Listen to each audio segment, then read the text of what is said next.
अस्सलाम वालेकुम एक्वेरियस, मैं हारिस अज़मी प्रोफेशनल एस्ट्रोलॉजर आपकी खिदमत में हाज़िर हूँ इस हफ़्ते की बहुत अहम ख़बरों के साथ। एक्वेरियस,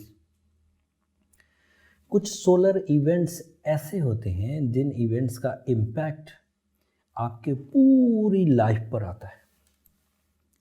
कुछ इवेंट्स ऐसे हैं जो सर्टन एरियाज़ के लिए हैं, जैसे आपके यहाँ साढ़ शक्ति सैटर्न आपके 12th हाउस में इंटर हो चुका हुआ है और जुपिटर जो आपके लिए कुछ पॉजिटिविटीज़ क्रिएट कर रहा था 2 दिसंबर को, वो भी 12th हाउस में चला गया।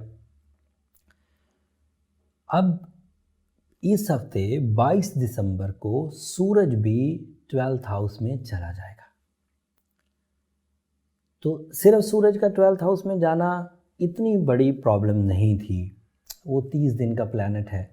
बट मामला ये है कि वो साढ़ शक्ति के दिनों में जो हमें दीगर सपोर्ट कर रहा था, वो सपोर्ट भी रुकेगी और वो 12th हाउस में जाने के बाद आपके लिए कुछ ट्रबल्स में इजाफा करेगा।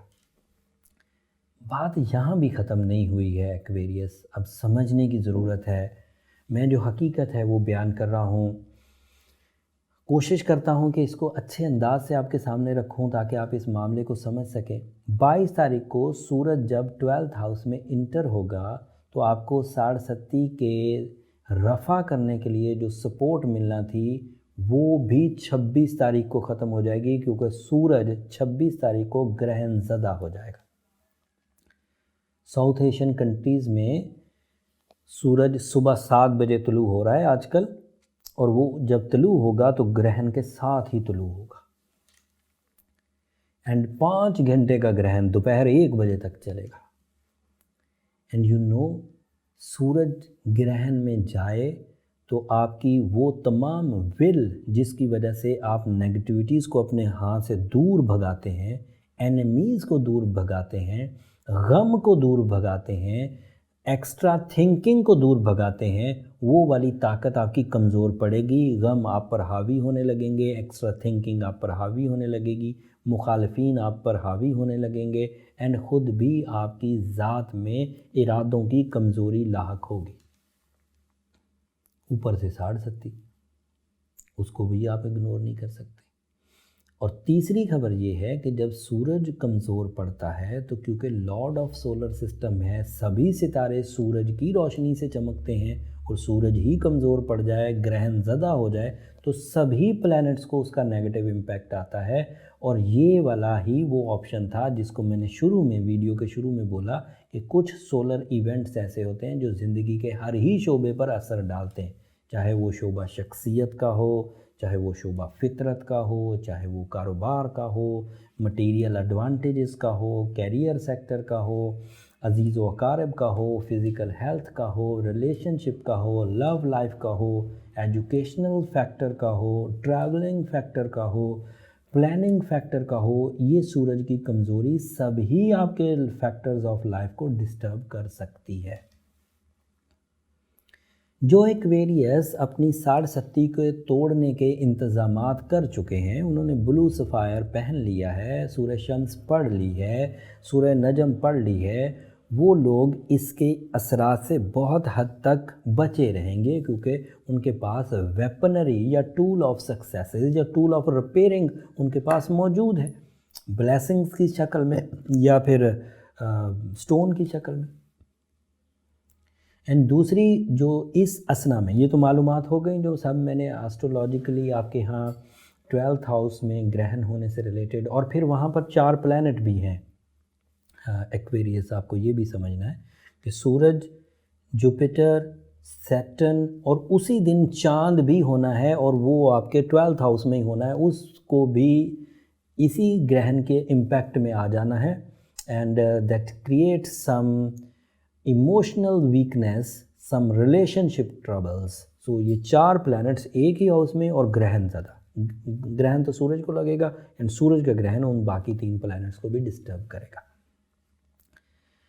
मजहबी तौर पर इसके बारे में कुछ राय है, इस्लामियात में है, वो मैं आपके हवाले करता हूँ। वैसे एज एस्ट्रोलॉजर वो मेरा काम नहीं है, उलमाए कराम को ये बात बतानी चाहिए, लेकिन मैंने ऑब्ज़र्व किया है कि ज़्यादातर एस्ट्रोलॉजर्स ही आगे आगे हैं ग्रहण के बारे में मालूमात देने के लिए। उलमाए कराम इसके बारे में कोई ख़ास राय नहीं दे रहे, जबकि नबी करीम सल्लल्लाहु अलैहि वसल्लम की ज़िंदगी में जब भी सूरज ग्रहण हुआ या चांद ग्रहण हुआ, विजिबल था, जब दिखता था, तो नबी करीम सल्लल्लाहु अलैहि वसल्लम ने कभी उसे इग्नोर नहीं किया कि छोड़ देते हैं, कभी एक ग्रहण में नमाज़ पढ़ भी लेते थे या कभी नहीं। ऐसा कभी नहीं हुआ कि कभी उसे इग्नोर करके नमाज़ छोड़ दी हो। जब भी उन्हें ग्रहण दिखा, जब भी ग्रहण हुआ, उन्होंने नमाज कसूफ़ व खसूफ़ ज़रूर पढ़ी। तो ये सुन्नत मौक़िदा कहलाती है, जो नबी करीम सल्लल्लाहु अलैहि वसल्लम ने कभी तर्क ना की हो। जब भी मौका मिला, जब भी वो इवेंट हुआ, उन्होंने पढ़ी ही पढ़ी। अगर कभी छोड़ देते तो फिर ये गैर मौक़िदा होती। एंड दूसरी बात मुझे ये कहनी थी कि इस 2 नफल नमाज को तवील पढ़ा जाता है ताकि ग्रहण का ज़्यादातर टाइम इस नमाज की सूरत में ही गुजरे।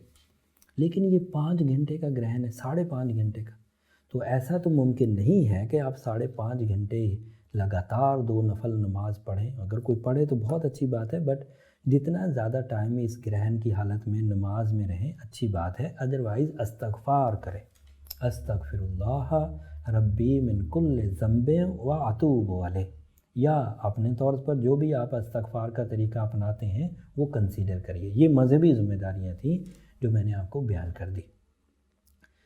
सदका भी एक रह गया। यह सूरज का जो सदका है, सूरज का लकी कलर वाइट होता है, एंड ये ग्रहण जुमेरात को होगा। वैसे वेरी नेक्स्ट डे जुम्मा होगा और जुम्मे का लकी कलर भी वाइट होता है। तो या तो वेरी नेक्स्ट डे जुम्मे वाले दिन सदका कर दीजिए, या जुमेरात को भी सफ़ेद रंग की चीज़ खैरात की जा सकती है जो रद्द बला साबित होगी। एंड अगली खबर जो है वो है साइंटिफिक रेमेडीज़ पर मबनी। अगर आपने ब्लू सफ़ायर पहना हुआ है और सूरज शम्स पढ़ रहे हैं तो भी आपको बहुत हद तक अजाला हो जाएगा इस negative impact of solar eclipse का। उम्मीद करता हूँ ये वाली ख़बरें आपके काम आएंगी, और मैं ये भी आपसे हमेशा की तरह दरख्वास्त करूँगा कि अगर मेरी ये रिसर्चेज़ आपकी नॉलेज में इजाफ़ा कर रही हैं, मेरी इन रिसर्चेज़ के इवज़ आपको ये अफलाकी इवेंट्स समझ आ रहे हैं, इनकी शिद्दत समझ आ रही है, इनको टैकल करना समझ आ रहा है, तो मुझे अपनी दुआओं में ज़रूर याद रखिएगा। आपकी दुआएं न सिर्फ मेरी इस दुनिया के लिए बल्कि आखिरत के लिए सबसे कीमती सरमाया है। एंड आखिरी दरख्वास्त मेरी कि चैनल को ज़रूर सब्सक्राइब कर लीजिएगा। आपकी सब्सक्रिप्शन हमारे लिए करेज में इजाफ़ा करती है। अगला हफ़्ता आखिरी हफ़्ता होगा 2020 का, एंड मैं कोशिश करके इस हफ़्ते 2020 की तमाम एस्ट्रोलॉजिकल बिहेवियर, टाइम बिहेवियर, आपकी लव लाइफ, आपका कैरियर, वो सब उस वीडियो में बयान कर दूंगा कि 2020 में वो कैसा रहने वाला है। अगले हफ्ते दीगर प्लैनेटरी चेंजेस भी आएंगी, वो भी तफसील से आपके सामने रखूँगा। वीकली हॉरोस्कोप से ग्रहण की भी एक वीडियो अलग से मैंने बना दी है, उसका डिस्क्रिप्शन भी मैं इस वीडियो के नीचे दे दूँगा। वहाँ से आप ग्रहण से रिलेटेड जो अदरवाइज़ इन्फॉर्मेशंस हैं वो भी पढ़ सकते हैं, सुन सकते हैं, देख सकते हैं। अगले हफ्ते तक के लिए अब इजाज़त दीजिए। अल्लाह ने के बाद।